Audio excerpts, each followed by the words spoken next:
Welcome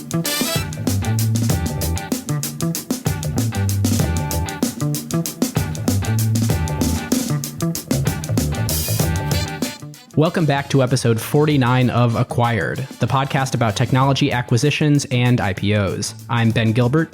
I'm David Rosenthal. And we are your hosts.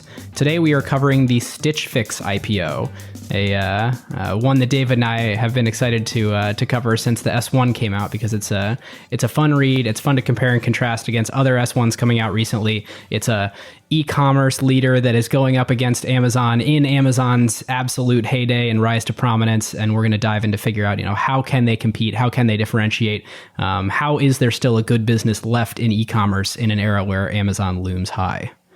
Yeah, and this is one that is really tailor-made for our narratives section, because for the longest time, the narrative when Stitch Fix was a private company was this company is crushing it. It's all up and to the right, which, as we'll find out, it was. But then it was actually a disappointing IPO in and of itself. So we'll dig into the story here. What happened? Yeah. And for listeners who are new to the show, so we started as just acquisitions, hence the name Acquired. When we added IPOs, we realized we needed to change up our format a little bit. And there's a big part of IPOs, which are narratives. And that's both narrative from the company side and narrative from sort of the investor side, from the street. So it's what does the company want you to believe, and what does the analyst team or the analysts and media community want you to believe? You never hear much about that in acquisitions because they kind of happen and then you just hear about the news afterwards. But with the roadshow and the lead up and trying to price optimally, depending on your definition of optimally, there's lots and lots of narratives flying around about IPOs. So we'll dive into that. All right, listeners. Now is a great time to talk about a new partner of ours here on Acquired, Legora, the agentic operating system that is redefining how the world's best legal teams work. Yep, it's sort of obvious that AI is going to completely change the legal industry. I bet most of you listening have dropped a contract into some sort of AI chatbot out there. Legora took that insight and asked the question, what if you really built something with that power from the ground up for the legal industry? So the founders did exactly what great founders do, operate with obsessive customer focus. They embedded inside a massive law firm for months.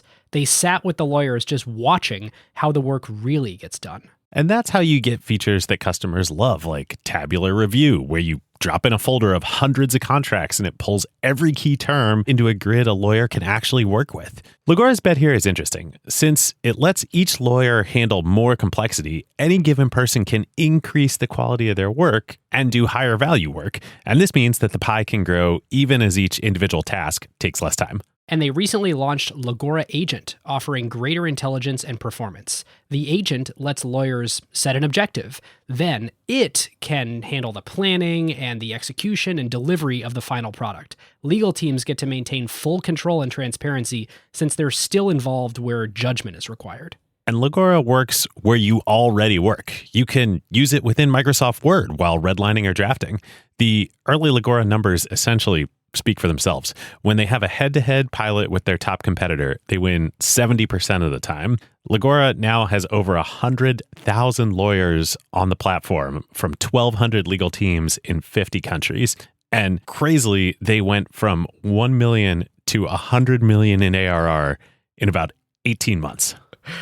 Truly insane numbers. And that is the real test. Plenty of things demo well, but the question is whether a busy associate actually reaches for it during crunch time, or whether a partner trusts it before going into a conversation with a major client. If your legal team wants to check it out, whether you're a law firm or you're in-house at a company, you can learn more at legora.com/acquired and just tell them that Ben and David sent you. Now that reminds me, we have a Slack now with over 1,000 people. If you go to acquired.fm, you can join the Slack. You can learn about any news that we haven't really gotten to yet on the show, because we release sort of a week and a half after anything happens, and mostly kind of just do historical episodes. So if your jam is talking about news as it's happening with other nerds like us, jump into the Slack and enjoy. Yeah, it's kind of awesome that there are over 1,000 people in the Slack now. I mean, this was like an experiment that Ben and I started right in the beginning of Acquired, and now it's taken on a life of its own. So thank you guys for being such great members of the community. Maybe our large Slack will help us get an audience with members of the Slack team when we cover the Slack IPO in coming years. That'll be a good episode. Yeah. Anything else before we dive into history and facts on Stitch Fix? No, I'll stop interrupting you. Let's do it. Sweet. So, Stitch Fix. Before we get into the much discussion that we will have around the narrative section, but first, let's go back just almost exactly 7 years ago, in late 2010, to when Stitch Fix was founded. And it was started by two women, CEO Katrina Lake, who was then a business school student at Harvard at HBS, and the wife of a friend of hers from college. She went to undergrad at Stanford, named Erin Morrison Flynn. And Erin had been a buyer for J. Crew. Katrina was looking for businesses to start, and she didn't really like shopping for clothes, but liked looking, nice and especially professional as a business school student, and thinking about starting a business and her career after business school. So they decide that there might be an opportunity to team up here. So they started the company to be a online fashion company, and they decided to call it Rack Habit. Yeah. I mean, as soon as I read it, I was trying to think, is this actually a way worse name than Stitch Fix? Or have I just heard Stitch Fix so many times now where Rack Habit feels like a dumb, ridiculous, silly, they could never be successful with that name? Yeah, I don't know. I mean, it sounds a lot like rabbit. Yeah. I was like, is that like some kind of like weird TaskRabbit parody? Yeah. Yeah. Also started in Boston. But the world may never know because it doesn't stay Rack Habit for long. But the inspiration for the company and the product is that right around the same time, there was a company, actually might be another good acquired episode, called Trunk Club that was based in Chicago. And Trunk Club had pioneered, along with a few other businesses, this idea of an online retailer where instead of the customers choosing the clothes they want and buying them, they actually employed stylists, personal stylists, and the stylists would choose clothes and send them on a regular basis to their clients. And then the clients would try on the clothes and decide if they like them, and if they like them, keep them. So it was like having a personal shopper online for you. And Trunk Club ended up being fairly successful, was acquired by Nordstrom eventually. But they only did this for men. Katrina and Erin thought, well, maybe there's an opportunity to do this for women as well. So they start Rack Habit, and they first, they sign up a few friends in the Boston area, and they decide to be really analytical about what they're doing. So rather than just, sending them whatever they found that they thought was attractive, they asked pretty detailed questions about the style preferences of their friends, and they used an online survey to gather all this data, and then they started logging it on a really big Excel spreadsheet, and then they would go around to boutiques in the Boston area, fashion boutiques, and buy clothes that they thought matched the preferences that their customers were putting in. So they do this while Katrina's finishing up her second year at HBS. And then when she graduates in 2011, the next year, they actually raise some seed financing. So they raise $750,000 from Steve Anderson at Baseline Ventures. And Steve is a great, very early seed investor. He was the first investor in Instagram and many other great companies. Many of his portfolio companies have popped up on this show. And supposedly he had been actively out there looking for the Trunk Club for women. So he found it. Before we get too far from Rack Habit, there's a great remnant of internet history. If you go to rackhabitblog.blogspot.com, there's the Rack Habit effectively content marketing. And there's just a few blog posts that are from 2011. And it's things like their interns writing posts and blog roundups and trend report and, what you should be paying attention to. And the last post is called Packing List Top 5 Must-Haves for Sailing. And it's the very first branding that you see of Stitch Fix. So that's when they sort of formally moved onto their own, platform and off of Blogspot. But you can still up there. Must-haves for sailing. Yeah. I can say I'm guessing that most of their customers at that time were HBS students if they were into sailing. How East Coast. So I guess they saw the light, and Katrina had gone to Stanford for undergrad and grown up in the Bay Area. They decided to move back to San Francisco, away from this East Coast sailing after she graduates, and they get the investment from Steve at Baseline, and that's when they changed the name to Stitch Fix. I think we should probably take a pause here and then talk through kind of exactly how the product works in this category that they help pioneer, that they refer to as assisted commerce. So the way it works is that consumers, or as Stitch Fix calls them, clients, they come to the site, and then they fill out the style profile online on the site rather than talking to a friend. And David, I went through it this morning, and I can tell you, super, super nice, easy process. The one thing that was surprising and kind of a cool thing is, in addition to all of your style preferences and asking the minimum number of really smart questions where they can infer the right things about you, which of these two things are you more likely to wear? What tends to fit you better? Things like that. There's one that's basically like, put in all of your social media handles so we can just go do our own sleuthing. And so then the stylists have that at their disposal to really understand, like, who are you and what do you look like publicly to the world? And in particular, I think when they were first starting, Pinterest was a huge element of that. Yep. Yeah, they say paste in any relevant Pinterest boards you want us to look at. Yep. And you can even share a Pinterest board with your stylist that you can both post to.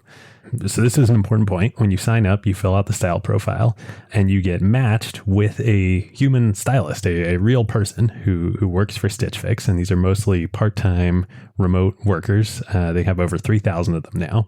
That human stylist, you can contact them and say, you can order a quote unquote fix, and you can have that happen either on a regular, subscription commerce type basis every 1 month or 2 months, or you can just do it on demand whenever you want. So you have a job interview or a particular occasion, you can say, I have this coming up, I need an outfit, send me a fix.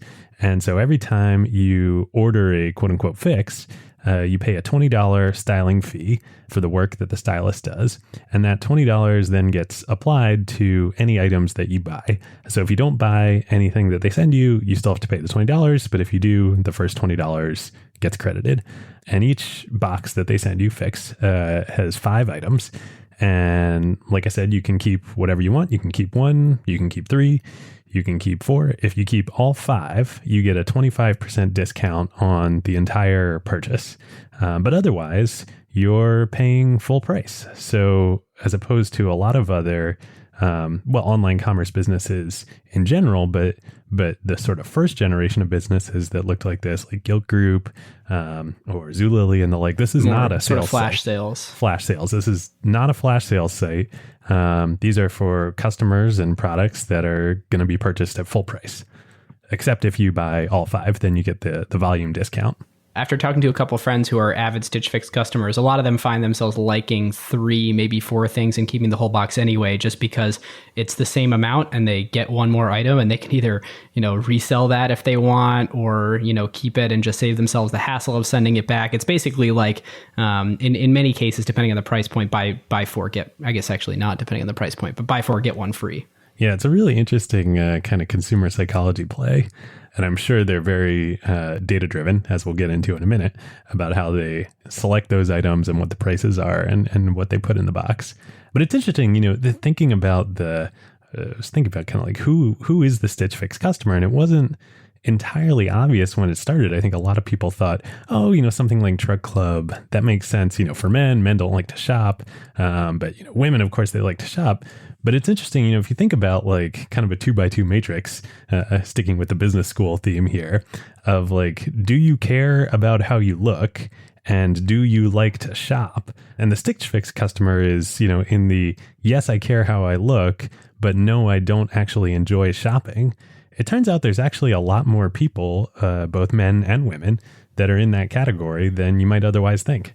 Yeah, and a growing sector of maybe people who do like to shop but don't have the time for it, and starting to value convenience, and especially when so many other things are getting more and more convenient, either shipped to us or last mile delivered to us, that we sort of expect that things are more convenient in our lives, even if it was something that, maybe we'll take a Saturday and go go shop. It's not going to happen all the time, and if we can abstract that away from our lives and make that like the thing you only do once in a while instead of the thing you have to do all the time. There's an opportunity there. Yeah, it was really funny. I was talking about this episode last night. We're on the Thanksgiving break, and Jenny and I are visiting my parents, and I was telling my parents about, this episode we were going to do today and about Stitch Fix. They hadn't heard of it. And I was explaining this concept to them, and both of them were like, I can't imagine women ever doing that.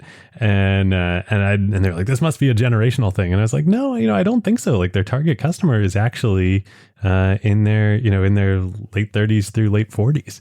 Opportunities to start new businesses aren't always formed by technological shifts. They're often formed by societal shifts. And in the very same way that people would balk at the idea that you would let a stranger stay in your home or you would get into the back of a stranger's car, this feels like a thing that's unintuitive, that, quote unquote, women won't do that, the world has changed and people value convenience.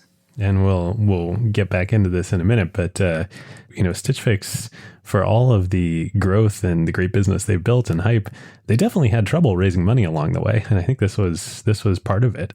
But just like any great business that gets built, you have to find something that's not obvious, or else then why wouldn't have it already been done? Right, right. Okay, so diving back in, they had relocated to San Francisco. So they'd relocated to San Francisco. The business starts growing. And the next year after they move out, in 2012, they make two really key hires. So the first is a guy named Mike Smith. And Mike had been the COO of Walmart.com. And he came over and was Stitch Fix's first COO. He then became the GM of the men's business when they launched that, I think about a year ago now. And now he's back in the role as COO of the whole company again. And the second, and perhaps even more important hire they made, is they hire a guy named Eric Colson. And Eric had been the VP of data science at Netflix and the chief algorithms officer. So he was the guy at Netflix, or it was his team, that was responsible for the Netflix recommendation, which has driven so much of their success and their usage. I don't know if before that if they were positioning the business as such, but this idea that Stitch Fix is like the Netflix of fashion. Yeah, it went from Trunk Club for women to the Netflix of fashion. And a lot of that, driven by the way that they wanted to be perceived by their customers and the technology they were actually doing on the back end. Yeah. So Ben, you went through it this morning, and I know you've also read a little bit, like all the data that they collect through the onboarding process then gets married with the human stylist. And there's a whole robust product on the back end for the stylist. Yeah, so a little bit of insight into this. So after talking with someone who was close to the company for a long time, they basically looked at it as the business really started clicking when Eric came over and when he brought a lot of the practices from Netflix, and then ultimately when he brought a lot of his team over as well. They really saw retention rates go up. They saw people keeping the packages after they shipped it and not returning as many items. And they really sort of reworked the whole process for how do we learn about people and get the minimum amount of information necessary to basically deliver the best possible customer experience and have them stick for a long time. And so I was trying to figure out what exactly does that mean, because they have 3,400 stylists who are working part-time, $15-ish an hour jobs remotely. And so that's the huge workforce that they claim every single fix that's sent out is human assembled. And yet they're claiming they're a recommendation engine and that they're, the Netflix of clothing. How does that work? There's actually a whole product on the back end for these stylists where once you become one of the 3,400, you basically get all of the output from that data engine where they're collecting everything from your onboarding to what you're sending back and tuning based on that to a lot of really interesting innovations I'll mention in a second on how they store the data to make sure the fit is right. and then using that to basically pop up options to the stylists. And then the last step is the stylist actually making the human calls about, do I really feel like this person would like this thing?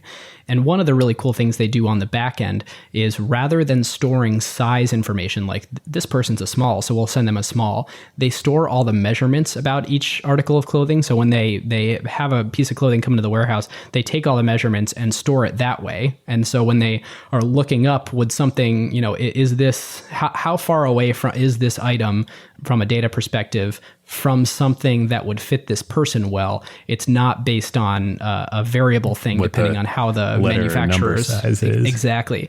And they actually ask you in the onboarding, hey, what size shirt do you wear when it's a button down? Small. Great. Is that usually too big, usually just right? Does it usually fit a little small? And so they use that as a starting place and then start to tune off of you selecting items over your first few fixes that they send out. Yeah, interesting.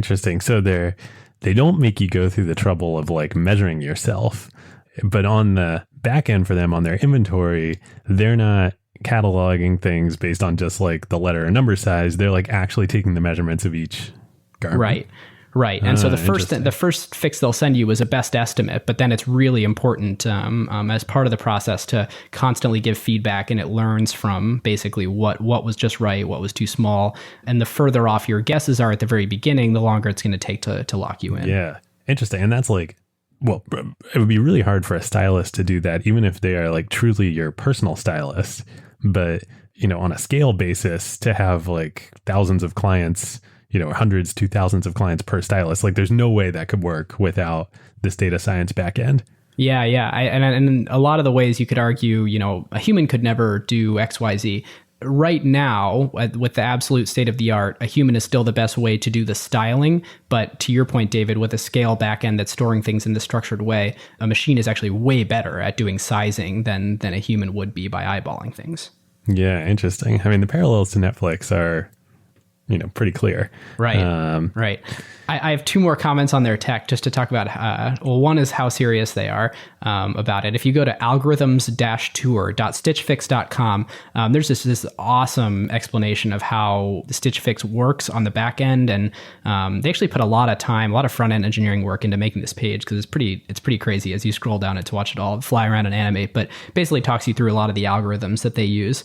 And if you click over to their engineering blog, that's called Multi-Threaded, which is like maybe the best name for an engineering blog of any company ever. That's awesome. It's right up there with Slack's blog name of several people are typing. That's awesome. All right, listeners, now is a great time to tell you about a longtime friend of the show, Vanta. AI has scrambled the whole security picture. It used to be that you proved that you were secure once a year, an audit or a static PDF, then everyone would nod and you're done. But in an AI-first world, that doesn't hold up anymore. Yep, your risk surface changes every week now. A vendor turns on an AI feature or someone writes in a new model without telling IT, and your posture is different than it was last week, let alone at your last audit. Vanta's own research found that around 70% of companies have this quote-unquote shadow AI running with no security review at all. Right. And that's where Vanta comes in. They're the leading agentic trust platform, meaning they've built the thing that closes the gap. And the way that they close that gap is Vanta Agent. Think of it as a GRC engineer, that's governance, risk, and compliance, except that it's software and it doesn't sleep. It finds the issues, drafts the fixes, and cuts the time that you'd spend on vendor assessments in half. In half! Which is exactly why more than 16,000 companies today run on Vanta. Companies like Ramp, Cursor, and Snowflake all stay audit ready and catch the risks that crop up between audits across every vendor, every AI tool, the whole environment. And that's the real value. Trust has to be continuous now, which is why Vanta automates your security, your compliance, and the work to earn and prove trust. We're huge fans of Vanta over here, and literally hundreds of acquired listeners have become Vanta customers at their companies over the years. So you can get $1,000 off Vanta at vanta.com/acquired. That's VANTA.com/acquired for $1,000 off, and just tell them that Ben and David sent you. So, picking the story back up, they've made these two great hires. Things are going great. The business is starting to grow, but there are a couple hiccups that come along the way. So first, in the summer of 2012, Katrina and Aaron Flynn, her co-founder, get into a bit of a dispute that results in Aaron Flynn leaving the company and actually filing a lawsuit against Katrina and the company and Stitch Fix. That ultimately ends up getting settled a couple of years later in 2014, and terms are not disclosed, but not kind of really what you want to have happening in an early startup. And potentially also some of the other dynamics we were talking about that, like, on the surface, this might not seem like the most obvious market. Ends up that the company, even though it's growing and doing well and making these great hires, they kind of have trouble raising money, and they need to raise another round because they're running low on cash. So actually, towards the end of 2012, Steve Anderson does a $2 million bridge round for the company, bridges them to the Series A. And this is not uncommon in startups and venture, but what is fairly uncommon is that a seed fund would lead a bridge that large. I mean, that's a lot of money for a very small fund to put into a company. So Steve had a lot of faith in Katrina and what the business was that was being built here. So that happens. The company apparently is only 8 weeks away from running out of cash and not being able to make payroll at that point. They do the $2 million bridge. And then in early 2013, they're finally able to raise a, quote unquote, proper Series A. And Lightspeed, the venture firm, comes in. And this is 2013, and companies are raising boatloads of capital then. And, even in the, sort of new e-commerce and flash sales world, Zulily is really large. There's a lot of momentum. Lightspeed's only willing to put in another $2.75 million. So on top of the two that the additional two that Baseline puts in, they raised in total a $4.75 million Series A. And that, I believe, was at just under a $14 million post money. Yet at the same time, like, the business is really starting to grow. So they shortly after that, they ship their 100,000th fix, which is quite a lot. And right around the same time, ironically, after they close the Series A, Bill Gurley at Benchmark hears about the company and hears about the momentum they have, and he gets really interested. So he gets in touch with Katrina and he asks her for a meeting. And as the story goes, she says, well, we just raised our Series A, but, happy to meet with you and show you the business. So they sit down, and the first thing that she does is she opens up an Excel spreadsheet and she shows him a 3-year forward projection that she's modeled of both a cash flow and an income statement. and supposedly Bill gets quoted later as saying, that has never happened in the history of my venture career. and Bill, of course, was a former stock analyst on Wall Street. And so he's used to seeing these models, but these are for much later, like public businesses. And so apparently he decides, like, right then and there that he wants to invest. He's seen the momentum. The numbers are great. He doesn't care about the category. It's clearly growing. He wants to do it. But unfortunately, they had just done their Series A. So he keeps lobbying Katrina and the company. And finally, just a few months later, in the fall of 2013, he ends up investing $12 million, Benchmark does, at a $40 million post-money valuation. So to go from, like, being at the end of 2012, being basically out of cash, nobody's willing to give them money. They have to go back to Steve, their seed investor, to do a bridge round. They finally get the Series A done, but not even like a full lead. It's just somebody's willing to essentially top up the bridge. And then Bill Gurley, of all people, gets so much conviction in the company that he lobbies them to invest. And I believe, I don't know for sure, but I was trying to figure out, based on PitchBook data and looking at the IPO prospectus, I think Benchmark writes the entire $12 million check into the company. And so it was quite a kind of turnaround for the company at that point. Yeah, so great for Stitch Fix there, being able to get enough capital to really run the business for a good amount of time there, and great for Benchmark, looking at where Stitch Fix is today, to be able to get in at that valuation and buy a nice chunk of the company.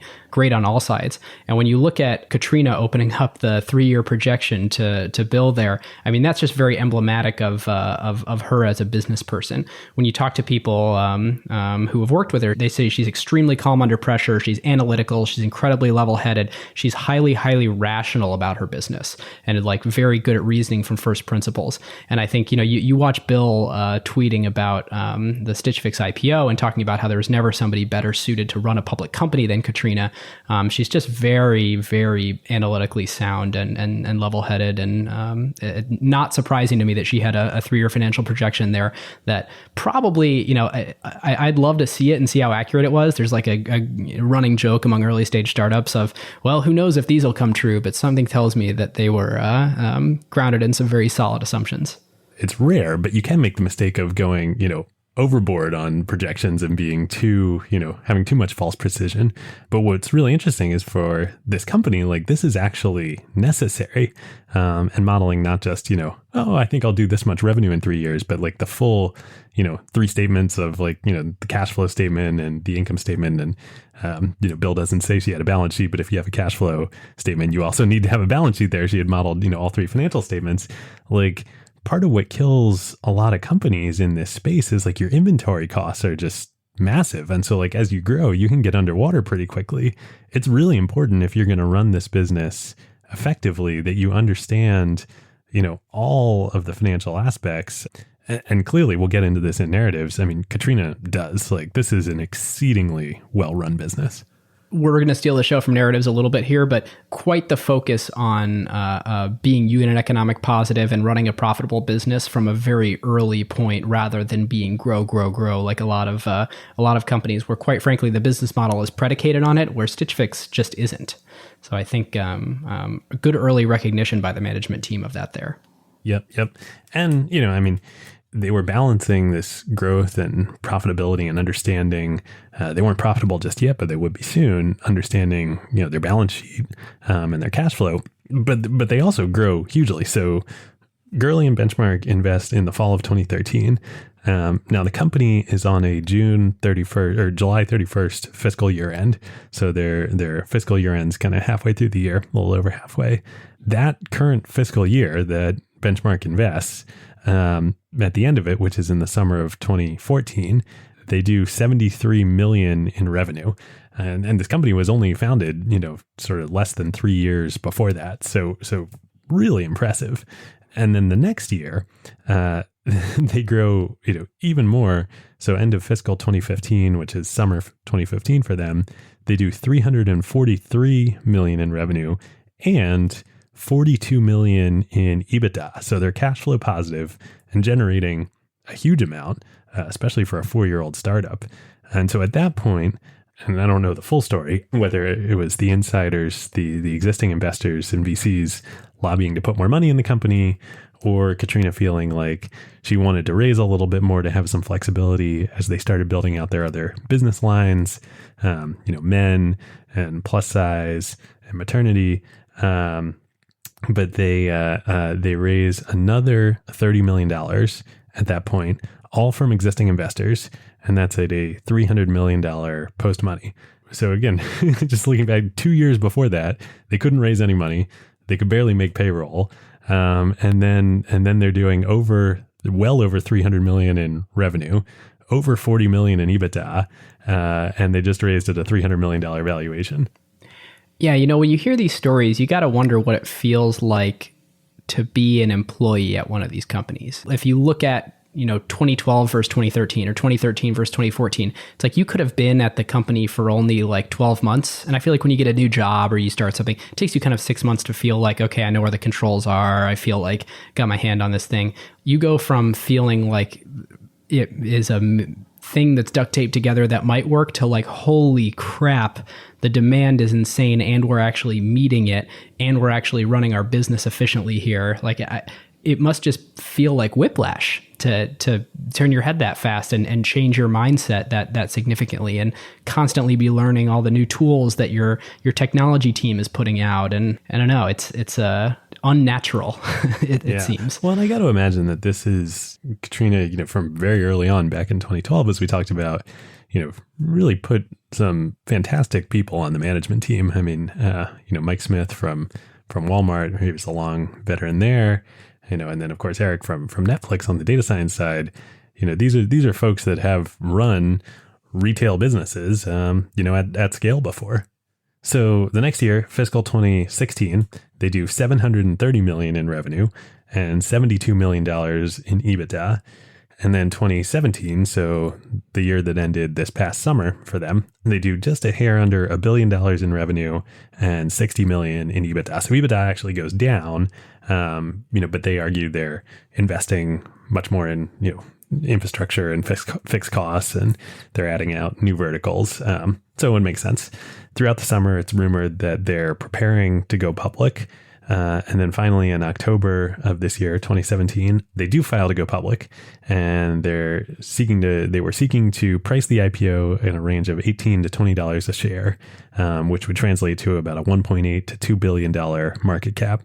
So even, a great, well over 5x return on even the Series C, the $300 million round that insiders did, and huge return on the investments that they made before that. And it seems like this would go great. The company's got huge growth. They're doing almost $1 billion in revenue, sort of grow even more than that. Of course, they're going to price above the range and trade up, but that's not quite what ends up happening. So they go on the roadshow, and we'll transition into the narrative section here in a minute. But just to wrap up what happens with the IPO, they start the roadshow in October. Kind of a whole bunch of questions come up. They end up downsizing the IPO. And then on November 16th, they do price the IPO. They price it at $15 a share, under the range that they were shooting for. And then they do go public on November 16th, and they end up trading just under $1.5 billion market cap. So still great.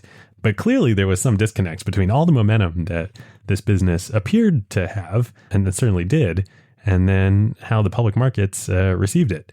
So today, a little over a week later, the business is trading at a little over $18.60 a share, $18.62. So that is within the range that they initially targeted. It's traded up a little bit, but certainly hasn't, run like I think some people thought it might. We've talked about this on the show before, but there's a lot of strategy, and there's a lot of different parties who want a lot of different things out of an IPO. And they didn't get a pop. They ended up IPOing for a lower price per share than they were aiming to. But I don't really read this as bad news. I mean, I think there are different businesses that need to do different things around their IPO. For example, Stitch Fix didn't have a huge pop here, but their customers don't care how their stock is doing. So they don't need to necessarily create this story of day one trading was amazing because their enterprise customers are going to be buying their, data services. It's a very different business. And I think that, would they have liked to maybe price higher and have more demand on day one? I think so, but I'm not looking at the drop before the IPO or the trading immediately afterwards as significantly disappointing. I think that they got employees and shareholders the appropriate amount of value out of the equity that they held in those companies or in that company. Yeah. Well, yeah. So let's jump into narratives. I mean, I think the question is sort of what caused this disconnect? Even though I totally agree with you, the vast majority of Stitch Fix's customers probably even have no idea that they did go public. But what was the disconnect here? And I think maybe let's start with the investor analyst side, and then we can get back into the company side, which pretty much will echo a lot of the things that we've talked about already. But on the investor side, I think there are a few things. So one, Blue Apron had gone public earlier this year and has been quite a disappointing IPO. That would be a good one for us to cover in the future. I think there is definitely a healthy and in some ways warranted amount of skepticism on the investor side of the fence right now about any commerce company, well, really any commerce company that's not Amazon, but any commerce company that is not playing tricks with, but doing something that the company would say innovative with how they sell their products. And in particular, the box that Stitch Fix sends, having 5 items in the box, and, the consumer psychology to encourage you to keep all of them. The question is you're just saying there's sort of skepticism around, is that a sustainable actual piece of value? I think the skepticism is how much of this stuff do people really want or need? Versus something like Amazon, you can buy you go find and buy whatever you want or you don't buy from Amazon. But it's completely up to you. With Blue Apron, what we definitely saw is a couple things. One, people's desire for just staying subscribed or staying engaged with a regular delivery service like that is actually a lot lower than people thought, and thus there's churn. And two, the addressable market for a service like that is also much smaller than people might have thought. And so as you start to reach the end of your core customer base, the amount of money that you have to spend in marketing to then go acquire further customers ends up being a lot more, because those customers are much harder to reach and acquire because they're not your target customers. And so I think there was a fair amount of a fine point that analysts took to Stitch Fix in trying to analyze this and figure out, hey, where is Stitch Fix on this continuum? And to be honest, we're not the first ones to say this. Obviously, many others and Ben Thompson have said the same thing. Stitch Fix is fairly mature in terms of saturating their target customer base. And you can see that. It's worth diving into sort of why this is the case. Stitch Fix is a great example of a company that basically grew within a narrow segment, and not very narrow. They're over $1 billion company, but a narrow segment of people that were just crazy for it. So they didn't have to use all the traditional marketing techniques that you would see that are costly and help you really, really scale to the masses. But lots of word of mouth, lots of non-technology based marketing, and were able to kind of grow really, really cheaply. Or at least acquire customers very cheaply. Totally. And you can see that. I mean, it's pretty incredible. In 2016, fiscal 2016, where they do $730 million in revenue, they spend $25 million in advertising, which $25 million is a lot of money. But compared to that amount of revenue, that's minuscule. And especially for the commerce, for a retail, e-commerce business. So that's fantastic. But then in 2017, fiscal 2017, that jumps almost 3x the advertising spend up to over 70 million. And revenue, again, grows nicely, but not nearly at the same rate that it had grown in the past. It was 34%. I mean, it's just 34% versus over 100%. And that's when they 3x their advertising spend. And now they're reaching close to triple digit millions on advertising. So you can definitely see these dynamics at play where, one of two things are happening. Either their existing customers are churning or ordering at lower rates. And when you dig into the cohort analysis that they do provide, they don't provide quite the full picture, but you can dig into the numbers. Both of those things are happening. And the new customers, the marginal new customer that they're trying to acquire is harder to find. And so that's why they're having to spend so much more in advertising. Yeah. And the moral of that story is they're now spending way more money to acquire customers that spend way less. And they could still create a great business on that, but that is a very different dynamic than a lot of the A+ companies that we've covered on this show that are just total outliers where, and this is something Ben Thompson pointed out this week, the aggregators over time, the network effect is so powerful that the lifetime customer value increases and the cost to acquire decreases. And in this scenario, they basically, it looks more like a traditional business where they saturate a core market and then it gets harder to acquire more people over time. Yeah. And what you see exactly like you and Ben are saying is that in the companies like an Uber, like an Airbnb, you're seeing dynamics with your customer base that actually look like the best SaaS companies. We covered Atlassian, we covered Square, and we talked about how having negative churn for those companies was really important because that meant that as they acquired customers, each year, even though they would have some on a numbers basis, customers churn out, the ones that they already had were spending more and more such that they would spend more every year, that cohort. Stitch Fix is the opposite of that. Because clients, as they call them, end up spending kind of on average less than half in the second year of what they spent in the first year. And then it continues to decline from there. So they're having to constantly refill the funnel with new folks.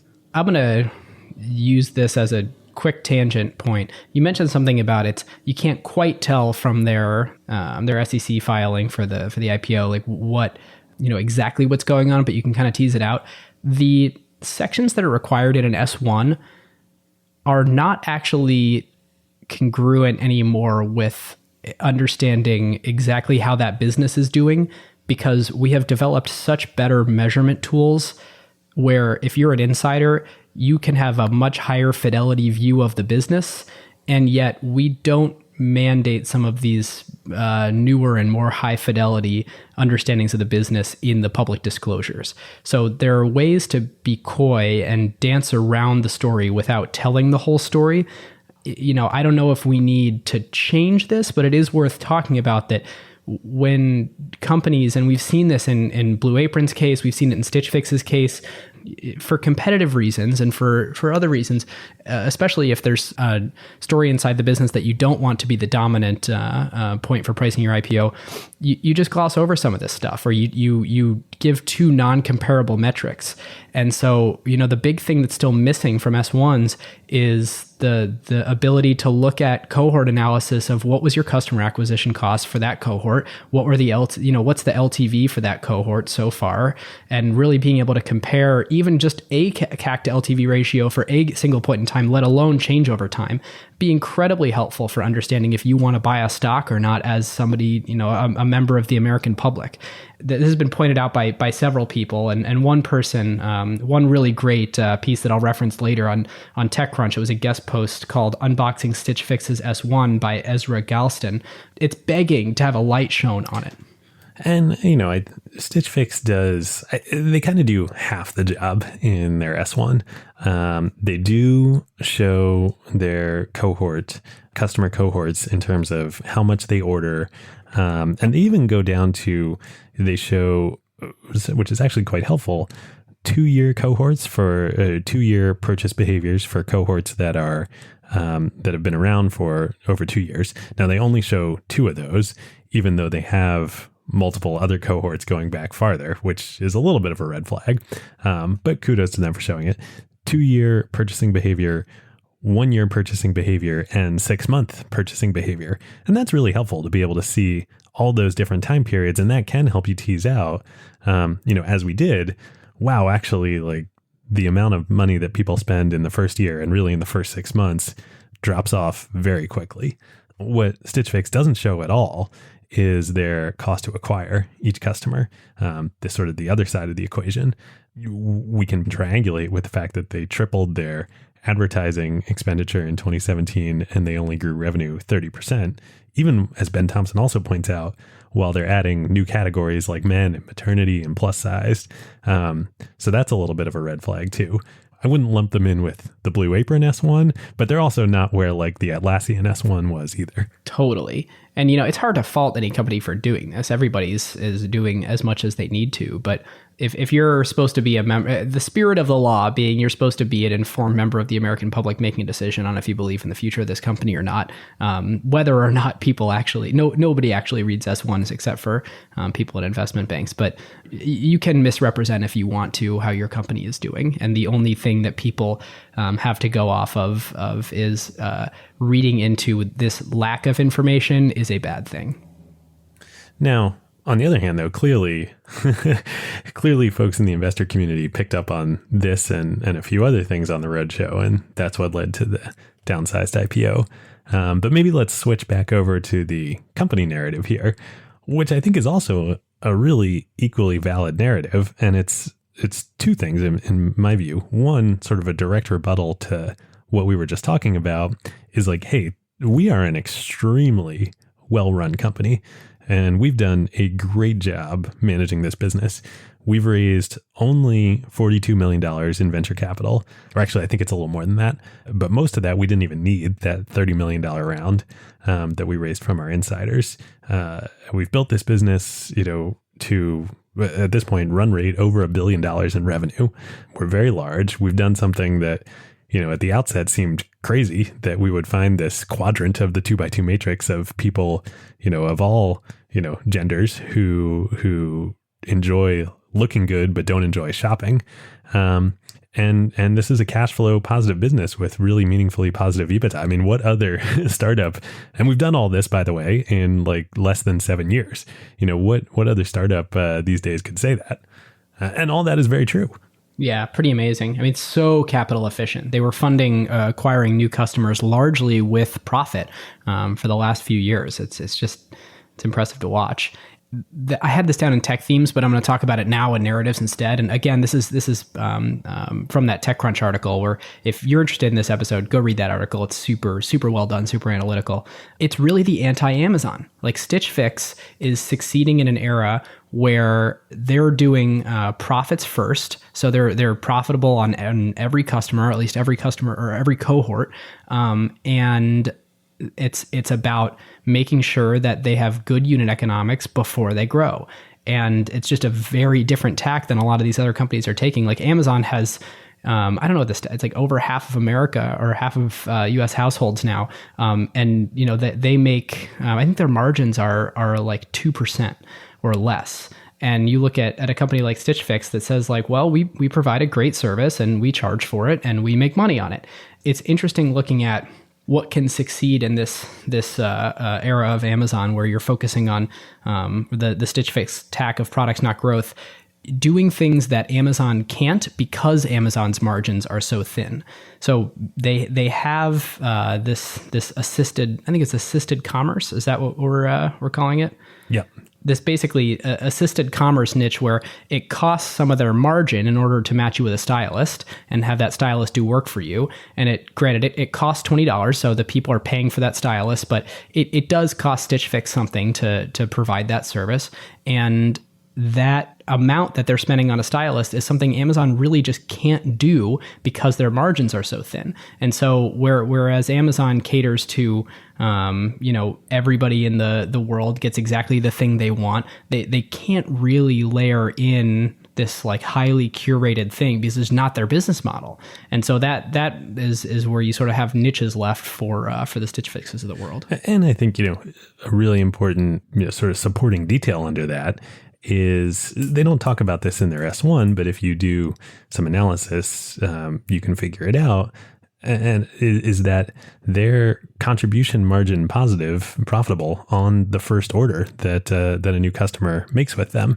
So they're making enough margin out of the very first time that somebody orders a fix to pay for all the variable costs, all the fixed costs that go into serving that customer, and all of the customer acquisition costs. So I can imagine Stitch Fix and Katrina here saying like, yeah, like I see all your points in your math, investor community, but like I'm being so responsible here that I'm not only am I not losing money on customers the first time, but I'm actually making money the first time. And then so any further orders that they make with me is just gravy. That's positive Right. cash flow for me. I think that begs the question of, okay, why do they need to IPO? That this is our what would have happened otherwise section.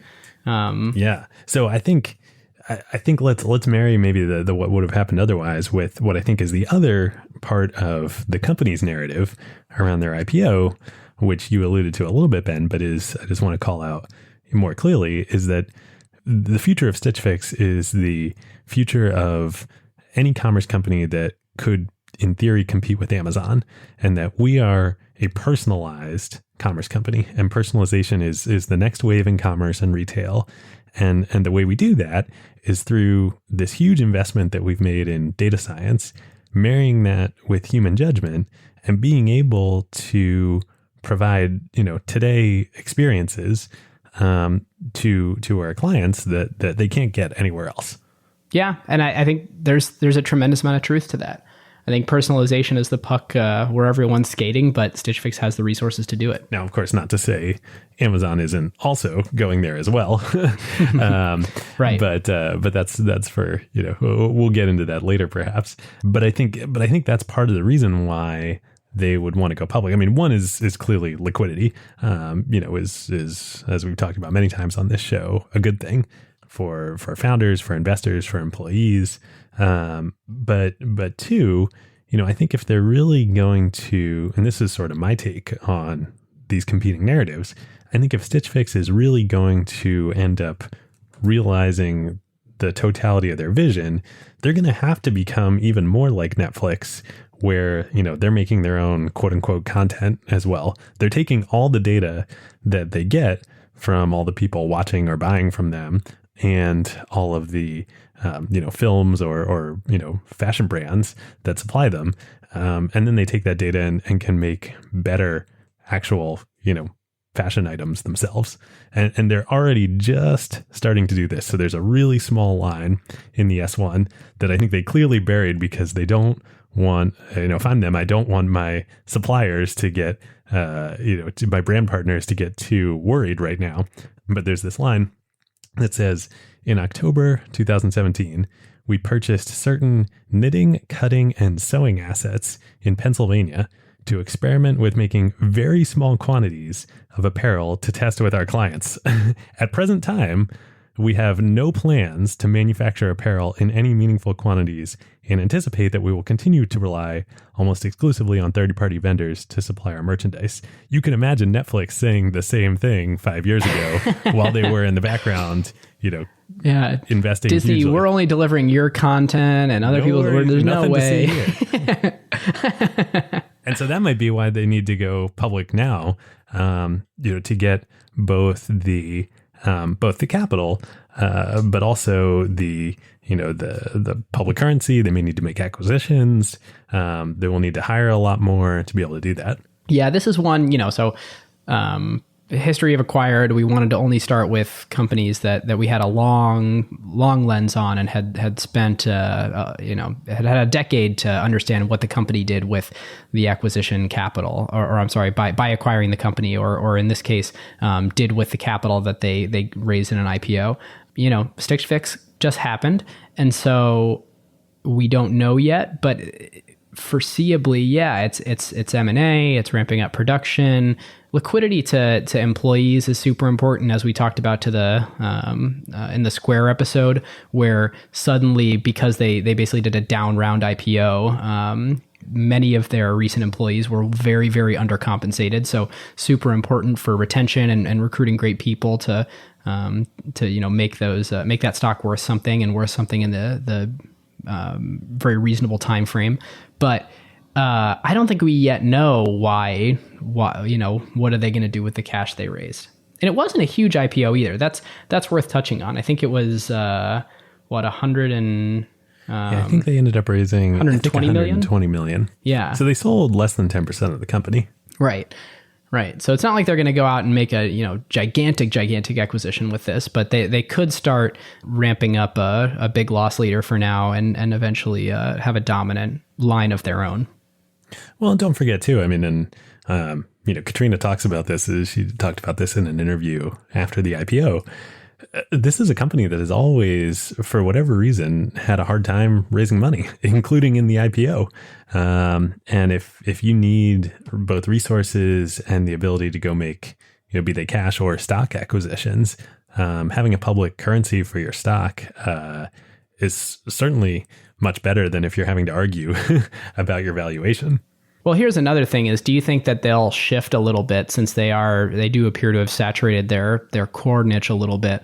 Do you think they'll start being more aggressive on growth and use the IPO capital to finance growth a little bit and take some losses? Well, I don't know. In a little bit, they're between a rock and a hard place here, because they need to grow, and growth, as we alluded to, has been slowing. And in particular, when you look at it on a quarterly basis, growth has been slowing significantly every quarter for the last several quarters. So they're going to need to grow to please Wall Street. But at the same time, Wall Street is also heavily focused, as we've been talking about, on the economics around that growth and how much they're investing in marketing and customer acquisition. So they're definitely going to have to strike a delicate balance for a while. For me, it just comes back to the question that I think will decide, whether Stitch Fix is, a $1 to $2 billion market cap company in perpetuity, which is great. I think they're an incredibly run company. They've proved that. Or if they can break out, and like Netflix, go from, being valued kind of on a certain level to something much bigger, is I think whether they can execute on this, being able to create their own supply that is differentiated and much better suited to what their customers want than third-party brands. Yeah. Yeah, I think that's right. One other thing to discuss here before we move on to tech themes is they went the IPO route. I mean, they could have not stayed an independent company. I don't know anything in particular about who might have tried to acquire them or when, but we're in this era where brick and mortars are paying tons of money to acquire online, e-commerce companies that are doing really well. We saw Bonobos, we saw Jet.com, Trunk Club, their sort of sister brother company, got acquired by Nordstrom. I mean, I assume along the way there were opportunities to do that, but clearly stayed the course and put the stake in the ground that we believe that this is an enduring thing that should be an independent company. It's a little bit like, how much do you believe that? Right. I'm remembering your quote on our episode about the Snapchat IPO. Because if you really believe that, this is the route to go. I mean, if you don't, you should take Walmart stock right. Or Walmart cash. Right. Or, don't take AOL stock. Yeah. Somehow I don't think Stitch Fix is anywhere near the Stitch Fix IPO. We haven't created it yet, but it won't be in that league. No. All right, listeners. Now is a great time to thank our longtime friend of the show, ServiceNow. If you are running a large enterprise, AI agents are likely spread across every team, and deploying them is no longer the hard part. Yeah. The hard part is knowing what permissions they have, what employees are using them for, or what decisions AI is making. AI security for an enterprise at scale is not a small concern. Like, the risks are real. Exactly. And the challenge with AI is governing it, securing it, measuring it, and making sure that it actually delivers value. That is why ServiceNow built the AI Control Tower. Yep. AI Control Tower gives enterprises a single place to see, manage, govern, and optimize AI across the entire business. And it works with any AI, not just theirs. Every device on your network, every permission across every system, every AI agent visible and secure in one place. And ServiceNow can do this because they've spent more than 20 years building the operational backbone of the enterprise, the workflows, governance, approvals, security controls, and institutional knowledge that power how work actually gets done across IT, HR, customer service, finance, and security. ServiceNow already runs more than 100 billion workflows annually and trillions of transactions for more than 85% of the Fortune 500. So when companies need a place to govern AI at enterprise scale, they're building on a platform at the center of how their business already operates. And in a future that isn't going to be one AI, it's going to be thousands of AI agents working across every function of the company. But the question is, who's managing them all? So if you're trying to turn AI ambition into real business outcomes and make it work safely, securely, at scale, go check out servicenow.com/acquired and tell them that Ben and David sent you. Should we move on to tech themes? Yeah. Per usual, I think we've talked about a lot, but yeah. Go ahead. A big one, well, here's one that we just haven't, there's one little piece of this one we haven't talked about yet. The decline of brick and mortar and the rise of e-commerce. This is one where it's in every freaking iBanking deck that you see now and research report that you see now, and it's completely obvious. For a long time, some people were claiming that this would happen, and other people were sort of like, yeah, well, we'll see when it does happen. Katrina was one of those people when they started Stitch Fix, and when she would speak on stages for the first few years of the company, that was just saying, like, we're a year or two away from this, and just nailed the timing of it. I mean, this is something that lots of people have been forecasting for a long time, but I think Katrina went out there and did something about it and stood by it, and it was just perfect on timing.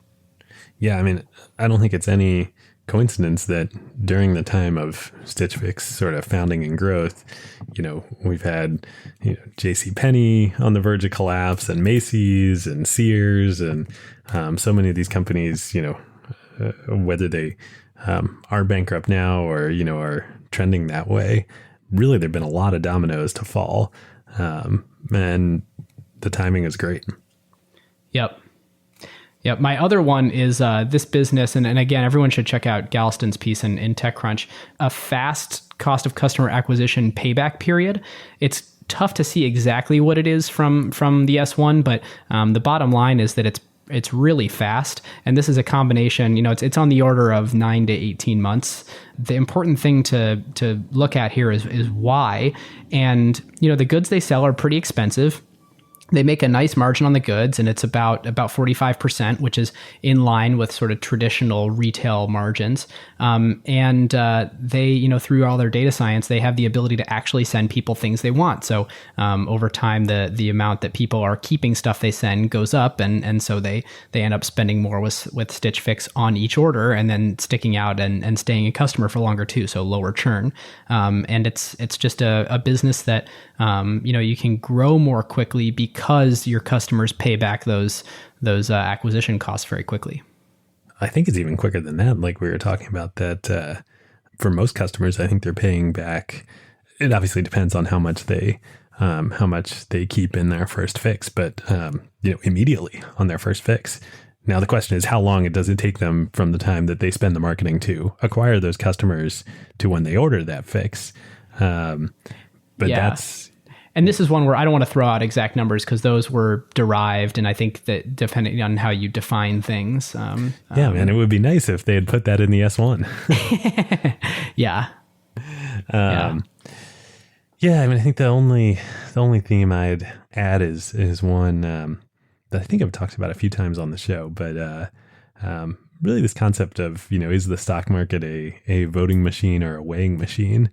And I actually think, based on the amount of buzz that Stitch Fix, the company, has had in Silicon Valley over the past few years, they have a great team. There are phenomenal people that work there. They compete and win for talent against the very best companies in the Valley, Airbnb, Uber, Google, Facebook, all the time, especially on the data science team. They are really, really, the team Eric has built, incredible. And so there's a lot of hype about the company, and a lot of it deserved.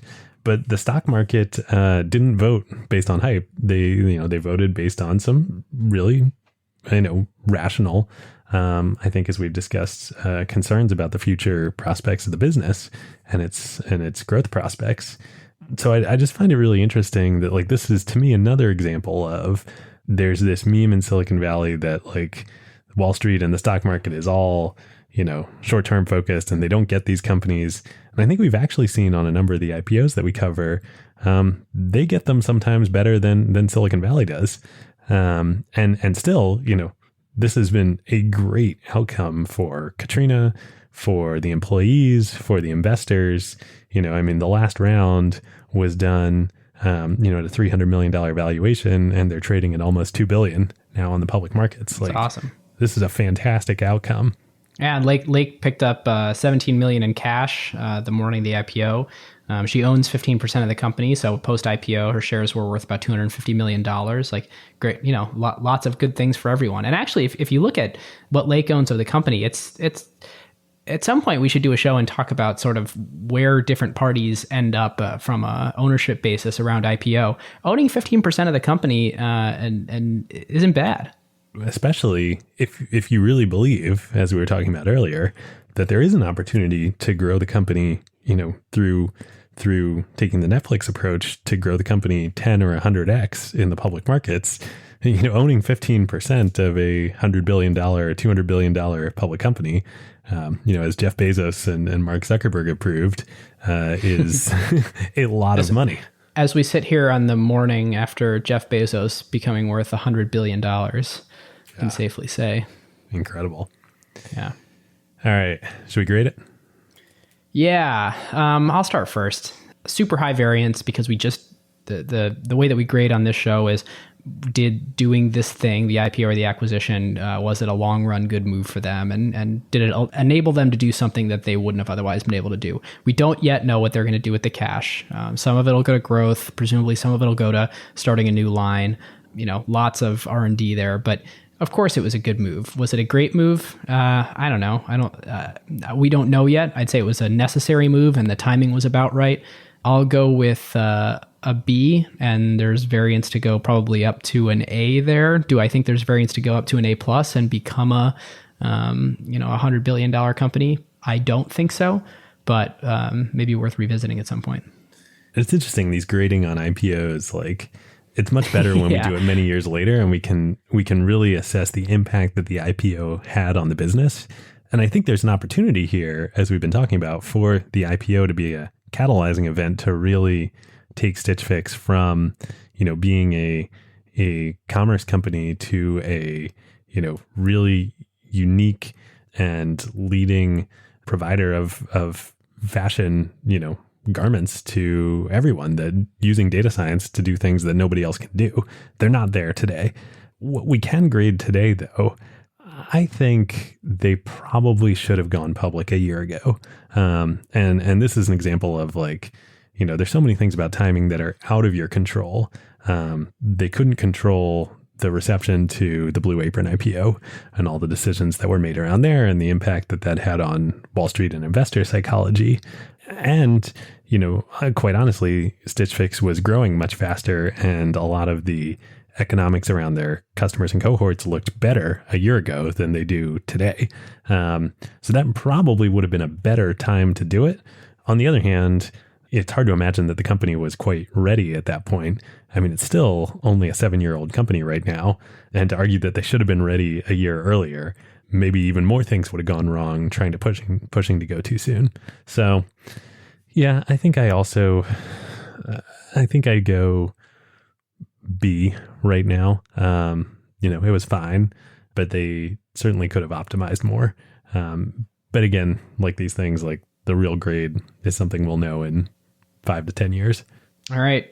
Carve Outs. Carve Outs. Let's do it. So mine, over the Thanksgiving break, I've been reading Kareem Abdul-Jabbar's new book, Coach Wooden and Me, our 50-year friendship on and off the court, about his relationship with John Wooden, the Wizard of Westwood, his coach at UCLA, who is just a legend in basketball, but also in all sports and really just in life, an amazing, amazing guy, as is Kareem Abdul-Jabbar, an equally amazing guy, but really, a really fun book about how, when Kareem came to UCLA from New York City, highly, one of the most highly recruited, sought after basketball players from high school ever, back when high school players played all 4 years in college because you couldn't go to the NBA right out of high school or after 1 year. And how his relationship with John Wooden evolved from coaching him and then helping, further hone his skills and talent into becoming one of, certainly the top 3 greatest basketball players ever in his NBA career. But then how that evolved into just this 50-year incredible friendship and how close they were, even though they came from such incredibly different backgrounds and ages. Really, really great book. Well, mine is not a book, not a piece of media, obvious and almost a fanboy pick. It's the iPhone 10. David and I talked about how you were getting the iPhone SE and there was nothing impressive about the 10 that you could tell. It's one of these things where you use it and you are like, oh my God, this is so different and it's difficult to articulate why. And I'm going to do my best job at articulating why, because I feel like I'm using a product that came out 2 years from now and I'm getting to use it as I'm time traveling from 2019 to now. And when you use other, every other traditional iPhone, they all feel the same relative to this. They all feel like they were foreshadowing that this would be the product one day. And it's a lot of the gestural stuff that you're like, oh, this is so natural and this makes so much sense. It's a lot of the, I feel like finally the display technology and the compute power have made it so that it feels like everything is exactly directly manipulated without any sort of lag, without any sort of distance between my thumb and what I'm actually tapping on. Things just happen so smooth and so fluid, and it just feels like I'm interacting with something directly instead of through this piece of electronics. And I know that sounds ridiculous, and I know it sounds like I'm too bought in on something, but I just haven't, I haven't enjoyed using a product this much in a long time. Wow. Interesting. So I've heard that from other people too. And I still haven't tried one in person. I'm really looking forward to. But how do you feel? So in the keynote, right? Like they definitely positioned the iPhone 10 as, the future, of iPhone, the future of computing, the next 10 years. Do you feel, and I was thinking and hearing that, like, I don't know that the phone is the next 10 years of computing. Like, how do you feel now having used it? So I think I've talked on the show before about how I want there to be this world where it's just maybe like the watch and the AirPods or something like that. I think we'll always have a screen of some sort because as good as voice is for input, it's terrible for output. So it's really good for consumption to have a screen. I don't think we are 3 to 5 years away yet from going phoneless. I think we're going to continue to have phones for a little while longer. I think when Apple says that, it's more about like, we're going to use OLED and we're going to use like Face ID works so effing well. Like it's kind of mind blowing here. And when it works in the dark, when I have a hood on and I have my glasses on and it still works, you're like, how on earth? So there's some of these features where you're just like, if you told me that you were going to try and build this, even with a massive team, I would tell you that like, that's been tried before and it's kind of impossible because it's always a terrible experience. Like all those things are not actually a terrible experience and they feel like they're all baked into one device. Wow. Well, there you have it. You've got the 10, I've got the SE. Next time we get together in person, we're gonna have to. Yeah, we should, absolutely. I'm gonna miss the nice small form factor. You're gonna use this thing and be blown away. Well, but the 10 is like it's smaller than the Plus form factor, right? Oh my gosh, yeah. When I go and pick up my 7 Plus again, I realize I felt like I was using a phone that was like too awkwardly sized for me, and it like turns out I was. And this one That's totally how I feel now too. Yeah. Yeah, I'll put this out here. I think the notch is here to stay for a while. Not only do I not think are they going to be able to get rid of those sensors, but I think the notch is the new home button, and it's the thing that makes you know that it's an iPhone if used correctly, which I think most standard OS apps do. You just don't really. It's not an issue. All right, listeners, now is a great time to talk about one of our favorite companies, StatSig. Yes, long-time acquired partner. There is a reason why the best product teams at companies like OpenAI and Notion, Atlassian, Figma, Rippling, Brex, and more rely on StatSig, whether they are iterating on their core product features or shipping AI-powered experiences at scale. Yep. In the crazy speed of today's AI world, shipping fast is just table stakes now. It's basically trivial to build and deploy your app constantly. The real advantage is how quickly you learn what changes actually created value for customers and how fast you can use that signal to guide what you ship next. Whether it's a feature tweak, a pricing change, a performance improvement, or an AI update like a model change or prompt adjustment, they're not relying on instinct. They're measuring what actually moved engagement, retention, and ultimately revenue. And as more teams build with AI, that learning loop becomes even more important. Building with LLMs introduces non-determinism into your product experience. The same input doesn't always produce the same output, and behavior can shift in subtle ways in real-world use. So doing offline evals will give you part of the picture, but you can really only understand the impact once your product is live with real users, and then you can measure how their behavior actually changes. It's very different than the way that you would ship features in a pre-AI world where you knew exactly what the software was going to do in production. Yeah, exactly.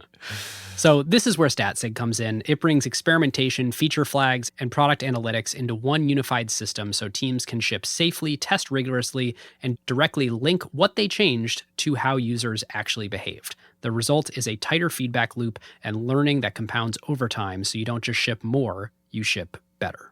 So if you want to make learning your competitive advantage, whether you're building new AI experiences or just evolving your existing core product, go to statsig.com/acquired to get started. Well, listeners, thanks for being with us today. If you aren't subscribed and you want to hear more, you can subscribe from your favorite podcast client. If you feel so inclined, we would love a review on iTunes. And we'll see you on the next one. We'll see you next time.